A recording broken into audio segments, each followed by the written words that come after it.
The next proposal under consideration in front of this General Assembly is base proposal 385 in combination with 372 and 452. There is an amendment, and the clerk will read it now.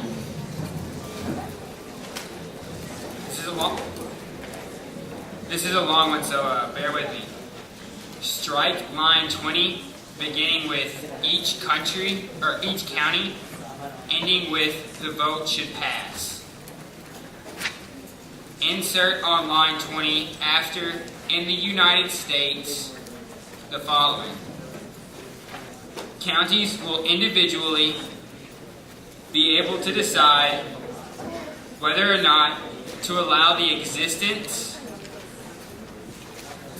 of brothels and all county zoning and permit laws must be followed upon the passing of said decision. The federal government will only have jurisdiction over the following regulations. Sex workers must be at least 21 years of age and obtain a work permit. Condom use must be mandatory and weekly STI testing enforced and provided. Insert on line 25 after codes the following. Sex workers will have full discretion over their employment like in any other business. Thank you. The chair will now recognize the authors of this proposal. Delegates, please remain in order. Thank you. Chair will now recognize the authors of this proposal for a 4-minute opening statement. Thank you, Chair. Maria Peoples, Wisconsin. Aristotle Vincent Pfizer from the Premier Commonwealth of Pennsylvania. Arthur Dube from DC delegation. Prostitution. I have no doubt that negative connotations may have just come to the minds of many. The act of selling sexual services for money is seen as a situation that only affects a small number of individuals who are to blame for their own lifestyles. So this country has turned its back on the roots and real problems of the system, when in reality, the results of the criminalization of prostitution impact so much more than the nearly 1 million individuals who have worked as sex workers in the United States of America. It affects the health, safety, and standing of our society as a whole. This proposal calls for the legalization and regulation of brothels in an effort to curb street prostitution, reduce the spread of sexually transmitted infections, and refuse to continue ignoring and condoning underground violence and oppression rooted in inequality and ill control of another's sexuality. All the while, we will be benefiting the hurting economy. The problems that exist in the current system of prostitution lie not in the sex itself, but in the unprotected nature of the work, gender and socioeconomical biases and persecution, and above all, the frequent street prostitutes' inability to walk away if they no longer wish to engage in prostitution. By giving individual counties and parishes the opportunity to vote on the allowance of brothels and enforcing the federal regulations just stated, we can focus on bigger problems. Police forces can spend time and money on combating violent crime instead of enforcing a very subjective moral agenda. We can boost our economy and start protecting sex workers from being stigmatized, exploited, and victimized. Ladies and gentlemen, it is time that we legitimize a business that is arguably the oldest profession of all time and that will exist whether or not we choose to acknowledge it. With that, I yield the remainder of our time to our closing summation. Thank you. You have yielded 1 minute 55 seconds to your closing summation. Gibson, Louisiana delegation. I heard it when I walked up. A sort of aside. Another Southern guy getting up here to rant and rave about morals and values of prostitution. No, not this time. In fact, I'm going to ask everyone during this debate to take morals and values out of it. We've heard the debate over and over. Is prostitution wrong? Is prostitution right? Yes, no, yes, no. You're subjugating young women. No, you're freeing young women. This, that, the other. We'll fight until we're blue in the face, everyone. What we have to do is take morality out of it and look at the merit of this proposal as an individual proposal. So I stand before you as someone who does not support heavy government regulation in any way, shape, or form. In fact, I applaud the fact that the federal government has not put a blanket ban on prostitution. This is why Nevada was recently able to legalize it.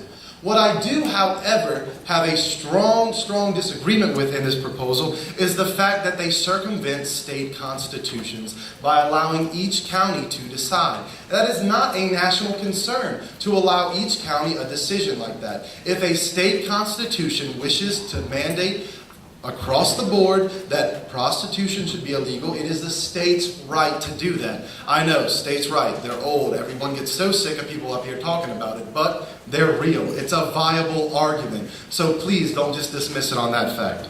Number two, the ability and effectiveness of this regulation. Think about it, ladies and gentlemen.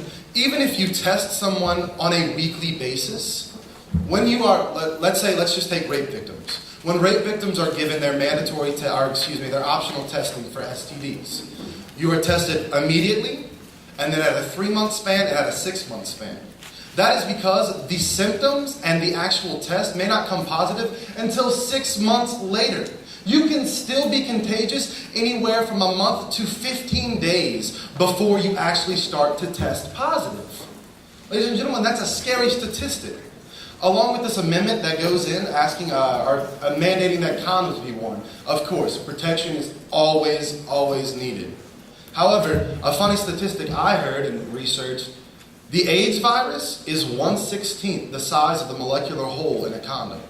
Now, in Nevada, you'll hear it said that there are 0 cases of HIV that have been transmitted through these legal brothels. But when we put this on a national level, aren't we just playing Russian roulette?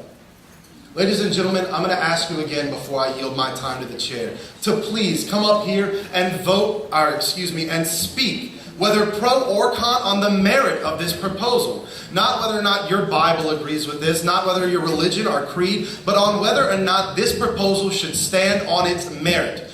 We've just heard it too many times not to actually look at what's on the piece of paper in front of us. We hear the word prostitution, Thank you, and we all Delegate. freak out. Your time has elapsed. Thank you, Madam Chair. Sophia Marshall from the state of New York.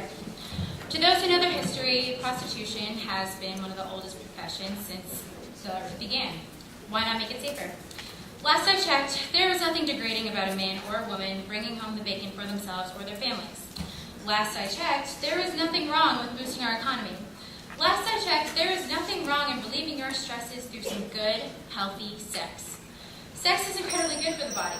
According to Cosmopolitan magazine, not only does it make the average adult look and feel younger, if done on a regular basis, it releases many chemicals in the body which have been proven to be extremely beneficial for the mind, body, and soul.